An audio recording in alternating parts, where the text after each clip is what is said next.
जय श्री कृष्णा। श्रीमद् भागवत कथा में आपका स्वागत है। जरा सोचिए, आपने जिंदगी भर अच्छा काम किया, मदद की, दान दिया, लोगों की सेवा की, लेकिन एक छोटी सी लापरवाही आपके सारे पुण्यों पर भारी पड़ जाए, कैसा लगेगा? यही हुआ राजा नग के साथ। आज हम दशम स्कंद की एक अद्भुत कथा का श्रवण करेंगे। यह कथा है एक महान दानवीर राजा की, जिन्होंने अनजाने में एक छोटी सी भूल कर दी। उसका परिणाम उन्हें श्राप के रूप में, गिरगिट के रूप में सहना पड़ा, लेकिन अंत में भगवान श्री कृष्ण के दर्शन कृपा से उनका उद्धार हुआ। जो भी भक्त इस कथा को श्रद्धापूर्वक सुनता है, उसके जीवन से पाप और बाधाएं दूर होती हैं, दान पुण्य का सच्चा फल मिलता है और अंत में भगवान के चरणों में स्थान प्राप्त होता है। एक गिरगिट की कहानी। एक दिन यदु बालकों ने वन में खेलते हुए कुएं के अंदर एक विशाल गिरगिट देखा। उसे बाहर निकालने में असमर्थ थे वे श्री कृष्ण को कुएं के पास बुलाकर लाए और भगवान ने उन्हें बाएं हाथ से सरलता पूर्वक उस गिरगिट को बाहर निकाल लिया।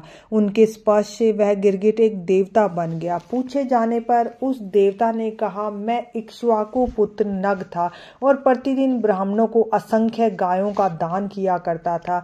एक दिन दान में दी गई एक गाय मेरी गौशाला में लौट आई और अनजाने में मैंने उसे दूसरे ब्राह्मण को दान में दे दिया। दोनों ब्राह्मण लड़ने लगे। मैंने उनसे क्षमा मांगी और उसे एक गाय के बदले 1,00,000 गाय लेने के लिए कहा, किंतु दोनों नहीं माने। मृत्यु पर्यंत यमदूत मुझे यमराज के पास ले गए। उन्होंने मुझसे पूछा कि मैं पहले अपने पापों का फल भोगना चाहता हूँ या फिर पुण्यों का। मैंने पहले पापों का फल भोगने का निर्णय किया। फलस्वरूप मुझे गिरगिट का शरीर मिला। नग ने श्री कृष्ण की स्तुति की और एक स्वर्गीय विमान में बैठकर स्वर्गलोक की ओर प्रस्थान किया। तब श्री कृष्ण ने सबको ब्राह्मण की संपत्ति चुराने से होने वाले अपराध का वर्णन किया।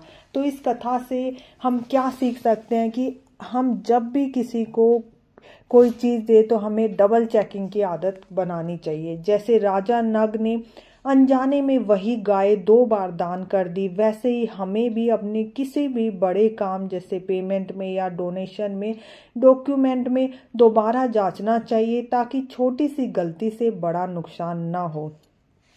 और गलती मानने की हिम्मत, जैसे राजा नग ने अपनी गलती मानी और उन्हें 1,00,000 गाय दान देने के लिए कहा, उसी प्रकार अगर हमसे घर में, ऑफिस में या फिर स्कूल में कोई गलती हो जाए तो बहाना नहीं बनाना चाहिए, तुरंत माने और सुधार करें। जैसे राजा नग ने माफ़ी मांगी और समाधान करने की कोशिश की। और दान और मदद करने में हमारी पारदर्शिता होनी चाहिए। मदद करो, समय सुनिश्चित करें कि मदद जिसे हम दे रहे हैं वह सही हाथों में जाए। सोशल मीडिया या ऑनलाइन डोनेशन में तो खासकर रिसर्च करनी चाहिए। और विपरीत परिस्थितियों में हमें पॉजिटिव माइंडसेट रखना चाहिए। राजा नग ने गिरगिट रूप में भी भगवान को याद रखा, उनको नहीं छोड़ा। अगर हम भी नौकरी, पढ़ाई या रिश्ते में मुश्किलों में होते हैं, तब भी हमें भगवान को हमेशा याद रखना चाहिए।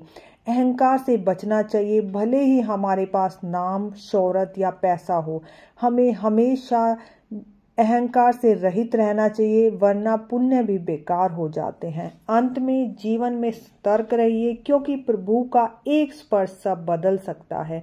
विपत्ति रूप बदल सकती है, पर भगवान की कृपा आपका भाग्य बदल देगी। जय श्री कृष्णा। अगर आपको ये कथा पसंद आए तो प्लीज़ लाइक और सब्सक्राइब करना। जय श्री कृष्णा। राधे राधे।